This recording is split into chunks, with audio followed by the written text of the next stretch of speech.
Winds screaming at midnight when I find Amara's notebook shoved behind the heating vent, pages filled with tide charts dated 3 days before Edward drowned.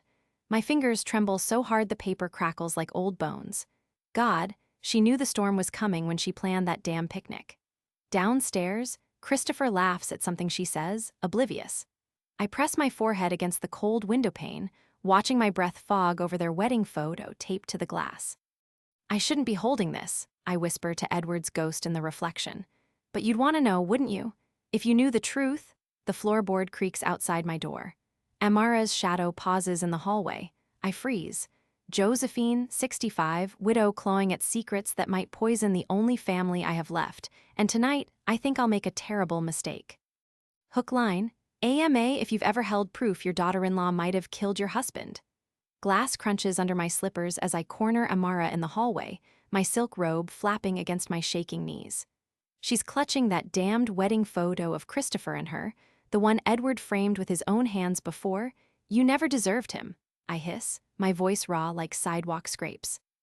The wind screams through the still-open front door behind us, carrying the scent of impending rain, just like that day at Serpent's Cove. Christopher steps between us, his work shirt half unbuttoned. Mom, stop this. He reeks of whiskey and exhaustion, but his grip on my wrist feels like steel. Dad's death wasn't her fault? Liar, the word bursts from me like pus from a wound. My free hand whips out, trembling as I point at the tide charts I found hidden in Amara's sewing box, the ones printed 3 days before the picnic. Before Edward drowned in that cave she insisted was picturesque. The papers flutter to the floor between us.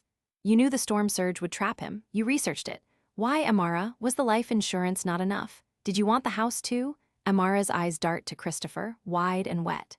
The cave was safe until the weather changed. I loved your father. Love. My laugh scrapes my throat bloody. You're poison, just like your brother who set fire to. Christopher shoves me back against the wall. Enough. His shout rattles the family portraits lining the hallway, Edward's smiling face watching from every frame. When did my son get this strong? This vicious, Amara bends to scoop up the tide charts, glass from the shattered photograph slicing her palm. Blood drips onto Edward's smiling face in the broken frame. You crazy old witch, she whispers, red smearing the paper she waves at me. I printed these because I was scared of the weather. I begged you to reschedule the picnic, but you insisted we go. My breath stops. The memory slams into me like a rogue wave. Amara's voice on the phone that morning, tight with nerves. Josephine, maybe we should wait for clearer skies. And my snapped reply, Edward's term paper on marine caves is due Monday. We're going. No, that can't be right. The guilt tastes like copper, but I shove it down. You're twisting the truth? My palm cracks across her face before I even decide to swing. The slap echoes off the vaulted ceilings, louder than the thunder outside. Amara stumbles into Christopher's arms, blood immediately beading on her split lip. Christopher's fingers dig into my shoulders as he shakes me. What's wrong with you? Do you want me to hate you? His grip hurts, really hurts, and suddenly I'm 7 years old again, hiding in a closet while my father raged. I whimper, folding in on myself. That's when I see it, the glint of the silver letter opener sliding from Amara's sleeve into her uninjured hand. But before I can scream, red and blue lights strobe through the front windows. Sirens shriek up our driveway, 3 cruisers from the sound of it. Christopher freezes, his furious expression collapsing into sheer panic. Who called the cops? Amara wipes blood from her mouth with the back of her hand. Her hazel eyes lock onto mine. I did, she says, after I saw you ransacking my room this afternoon. The front door explodes inward, wood splintering.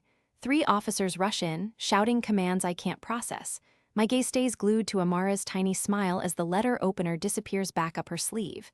She mouths 2 words that turn my bones to dust. Game on. Hands where I can see them. The cop's flashlight blinds me, but I can still make out Amara crumpling onto the hallway bench like a broken doll, clutching her bleeding hand. She attacked me. Amara's voice trembles with perfect victimhood. Christopher steps toward the officers, palms raised. My mother's not well. The laugh bursts from me before I can stop it.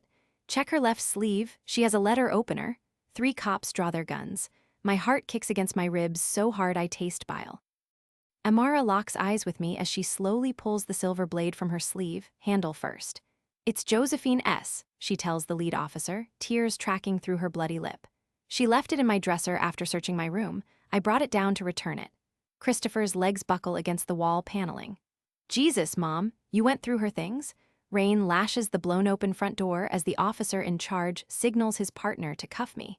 Cold metal snaps around my wrists. "You have the right to remain silent."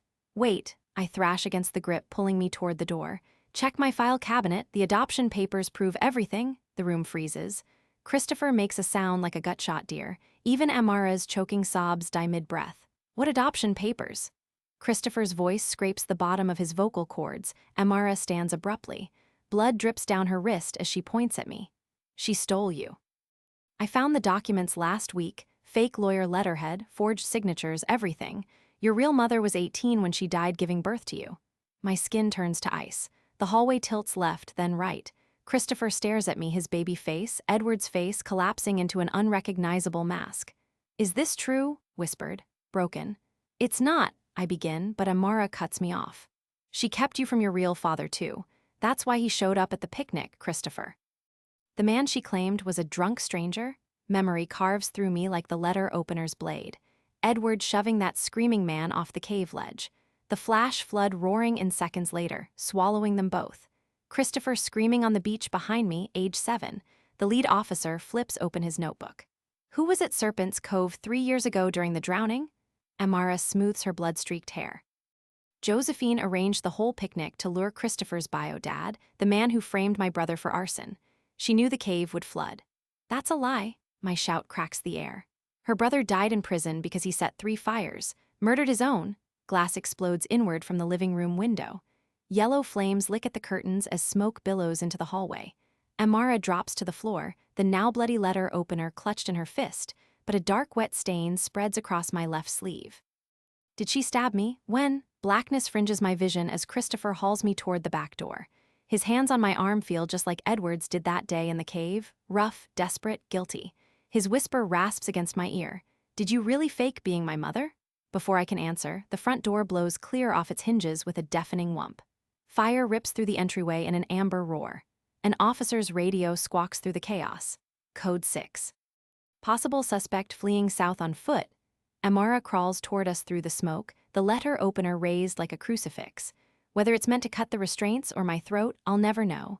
Because behind her, black-clad officers rush in with axes screaming something I can't process, except one word. "Hostage?" That's when Christopher rips the bloody blade from my sleeve. The gash below my shoulder screams, but his next words chill me worse. "I'm ending this." He lunges past me, not toward Amara, but into the burning living room where Edward's ashes sit in their urn on the mantel. As my son disappears into the flames, Amara's fingers clamp around my ankle. When I look down, she doesn't speak. She grins. Amara's hand slips off my ankle as I scramble toward the living room flames, my stinging arm wound forgotten. Smoke claws down my throat, but Christopher's coughing echoes from where Edward's urn gleams on the mantel, already blackening. "He's dead, Christopher," I scream over the roar. "Let him go." My son whirls toward me, Edward's ashes clutch to his chest. Soot streaks his face into a grotesque mask. "You let him take everything," he chokes out. "First Mom, then Amara now?" "No," I grab his shirt as ceiling plaster rains down. "Your real mother begged me to take you. Her boyfriend, your bio dad, beat her while she was pregnant. When she died birthing you, I forged the adoption papers so he couldn't claim you." Christopher freezes mid-turn. Edward's urn slips from his fingers, scattering ashes across the flaming rug. But Amara said, "Lies, your father tracked us to Serpent's Cove 3 years ago. When he showed up drunk, threatening to expose everything, Edward fought him. They fell into the cave just as the surge hit. I thought it was over, but..." A burning beam crashes between us. I leap backward, colliding with Amara's blood-soaked form. She's holding the letter opener toward me not to stab, but to point at the ruptured gas line hissing beneath the collapsed kitchen wall. "Shut it off," she screams. Christopher drops to his knees, fumbling for the gas valve as flames creep closer. "I called the tides wrong on purpose that day," he rashes. "Dad promised to take me spelunking for my 18th birthday. When he canceled, I lied about the tide charts. So he'd get trapped a while. Scare him." His shoulders convulse. "I never meant..." Amara's scream cuts through his confession. Behind us, the front porch collapses, and through the gaping hole, headlights blind us. A black SUV accelerates straight toward the house. Instinct takes over. I snatch the letter opener from Amara and plunge it into the gas line. The pipe bursts with a metallic shriek. A wall of propane stench knocks the SUV's trajectory sideways, just enough. Tires screech as the vehicle careens into the flaming porch supports instead of crushing us. The three of us crawl through the wreckage as fire trucks wail closer. Outside, dawn bleeds pink across the lawn, and Mara stares at her shaking hands. My brother, he didn't set those fires. Your bio dad did, to silence witnesses after your mom's death. Cops found his lighter at the last blaze. Christopher sifts Edward's ashes through his fingers. And Dad knew. Silence falls like snow. I reach into my torn robe pocket and pull out the jade necklace Edward gave me on his last birthday, the one meant for his real daughter-in-law. Amara flinches when I press it into her palm. He wanted you to have this, I whisper. Before everything. She clasps it tight, tears cutting through soot on her cheeks. Christopher's arms wrap around us both, not quite an embrace, but not a surrender either. As firefighters douse the smoking ruins, a twig snaps in the woods behind us. Detective Chen stands silhouetted between pines, flipping through a file stamped with a single blood-red word. Confirmed. But in that moment, with sunlight warming the ashes at our feet, I find I don't care about the ghosts in those pages. The fire took Edward's urn, the forged papers, even the damned tide charts. All that remains is this fractured family, and the smoldering truth that sometimes, protecting someone means letting them see your darkest shadows. Amara's fingers brush my wounded arm. EMS is here, she says softly. And for the first time in 3 years, it doesn't sound like an accusation.